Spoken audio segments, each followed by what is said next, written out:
Charles Abbott, born in 1833, was part of the Second United States Sharpshooters. As you can see in these pictures, the tents a soldier like Charles would live in are very close together.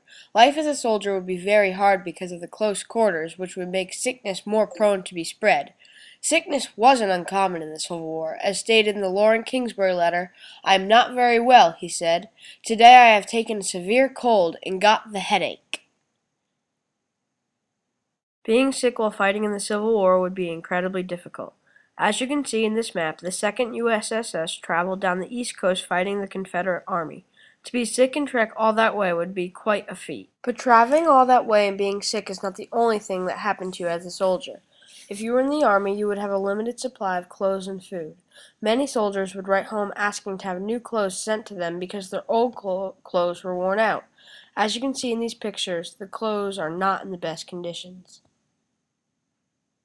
Soldiers also wrote home to catch up on family life. An example is in the Valentine G. Barney correspondence when he says, "Write all about the children, how they are getting along. Kiss them for me every day and don't let them forget their father." Soldiers' family members would mostly write back and send them stuff they needed. But what was it like for soldiers' family members to cope with their husbands or sons being away in the war? Town life during the war wasn't easy. It starts with the children and their schooling. Schooling then was not like today. Children's schoolhouses were very small, only one room, and because of the small school, there was only one teacher. This means many of the students would have to do an independent study or help each other out.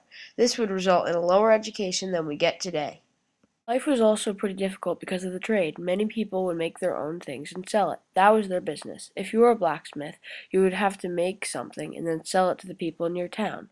Also, there was a peddler to help ship things to people. Here's a picture of a peddler. The peddler would help reduce the travel when shipping goods to people. That doesn't mean you would still not travel. Travel during the time of the Civil War was all by foot, horse, or boat.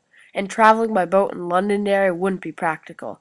That means traveling would be long, tedious treks over 10 miles distances one way. And to make it even worse, these trekkers would usually be carrying something. These treks were hard work and very time-consuming. As you can see, life in and during the Civil War was very hard and tedious, with a lot of sickness and having to put up with long trips through the mountains. The people during the Civil War had to go through and put up with a lot. But times have changed, and I'm thankful for it, because I don't think I could have lived then.